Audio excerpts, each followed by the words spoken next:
cleanliness, mercy, perseverance, renunciation, peacefulness, simplicity, control of the senses, equilibrium of the mind, austerity, equality, forbearance, placidity, learning, knowledge, detachment, opulence, chivalry, influence, strength, memory, independence, tactfulness, luster, patience, kind-heartedness, ingenuity, gentility, mannerliness, determination, perfection in all knowledge, proper execution, possession of all objects of enjoyment, gravity, steadiness, faithfulness, fame, respectfulness, and lack of false egotism. Persons who are desiring to become great souls cannot be without any of the above qualities, so we can know for certain that these qualities are found in Lord Kṛṣṇa, the Supreme Lord. Now, besides all of the above mentioned 50 qualities, which can also be present in the living entities, at least when they're pure devotees, to some small extent, Lord Kṛṣṇa possesses 5 more qualities, which are sometimes partially manifested in the persons of Lord Brahma or Lord Shiva.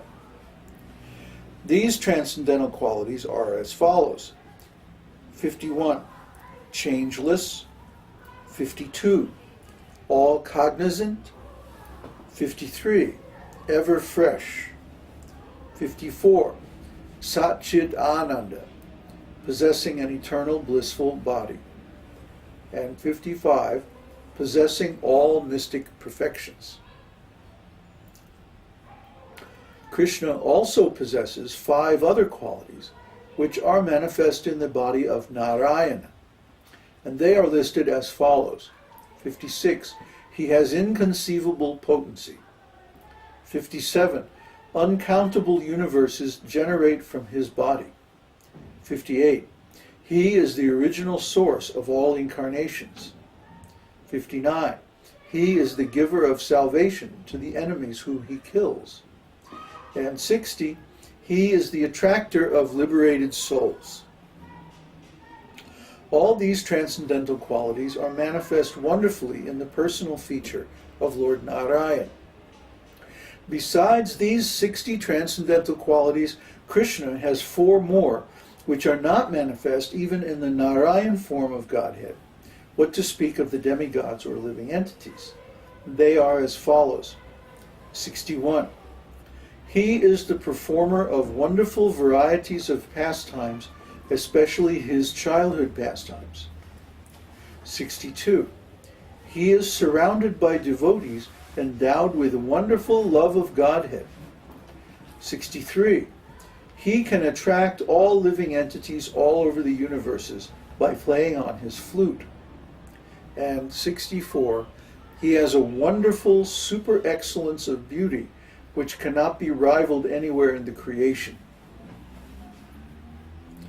Adding to the list these 4 exceptional qualities of Kṛṣṇa, it is to be understood that the aggregate number of qualities of Kṛṣṇa is 64.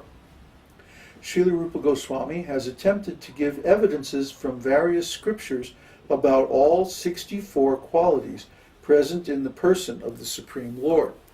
And over the next few sessions we will go through all those 64 qualities. But today I would like to address the list of qualities given by Shiva and also by the deity of the earth with the king of religion. This list of qualities is very important because devotees should qualify as great personalities. I mean, if devotees aren't great personalities, who is? We can understand, there's even a shloka in Śrīmad-Bhāgavatam that unless a person is a devotee of the Lord, all their qualities are bad. See, for example, someone may have a lot of strength, or they may have a lot of knowledge. But if they use their strength or their knowledge for evil purposes, or if they have some intelligence, but their mind is contaminated by materialism or false egotism, if they're prideful, or if they're if they're faithless, their mind is clouded by doubt. They can't be decisive. They don't have the power to make a determination and just stick with it. Then we can understand that these persons, even though they may have some small good qualities, actually their qualities are all bad. Just like if I have, let's say I have some money, I come into some money, that's a good quality, apparently. But then if I take the money and I spend it on drugs or sex life or some other nonsense, sinful activity, then that money is being used for some bad activities. So the good quality becomes a bad quality, you see, because of my contamination, because of my misunderstanding. Similarly, even if someone has a bad quality, like if someone is angry, let's say, or they like to control other people or something like that. But if they use that quality in Krishna's devotional service, then it becomes a good quality.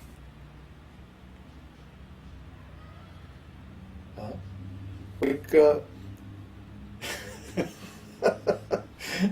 Arjuna, or Bhima, Arjuna's brother, Bhima, he used to get very angry. I mean, he had a temper. I mean, you talk about Irish temper. There's nothing. Bhima is described as hissing like a snake with anger. Just really, and he was so strong. But he used this anger, first of all, only under the direction of his elder brother Yudhishthira. Yudhishthira was like the personification of Dharma. He was such a great soul. So even though Bhima was so strong, so powerful, he didn't engage his anger independently, but only under the direction of his elder brother, who was in a superior position. So because he was submissive, he was able to control this anger, this quality, and engage it only according to Dharma, or in order to please Lord Kṛṣṇa. And because of this, he became known as the strongest of the strong. Kṛṣṇa even talks about him in Bhagavad Gita. He says, "I am the strength of the strong, devoid of passion."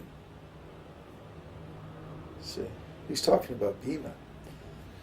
But Bhima, he was so angry at Duryodhana. He was looking at him, and his eyes turned completely red.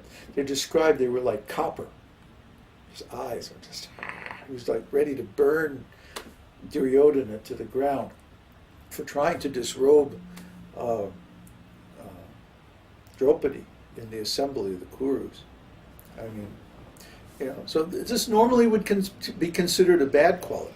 But because he engaged this quality in fighting under the direction of Yudhishthira, who was a pure devotee of Kṛṣṇa, therefore this quality became a good quality.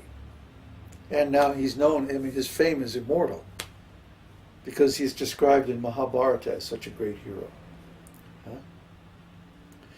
So all the good qualities in a person who is not a devotee become bad qualities because they're used for some bad purpose. Some materialistic purpose in the mode of ignorance. And all the bad qualities in a pure devotee become good qualities because they're used in the service of Kṛṣṇa. That's the only way we get away with it, actually. You know, somebody was saying today on the website that he thought it was really cool that I went through the whole blues progression the other day. What was I talking about? I forget. Oh, I was talking about trying to teach some subject that doesn't have like a linear structure. Like if I was teaching jazz improvisation and I was trying to teach somebody how to play the blues, all I could do is give a basic set of instructions, and then it's up to them to figure it out. You know, it's just like if I say, okay, I'm going to teach you to think for yourself. Now, think like this, and then like that. It's absurd.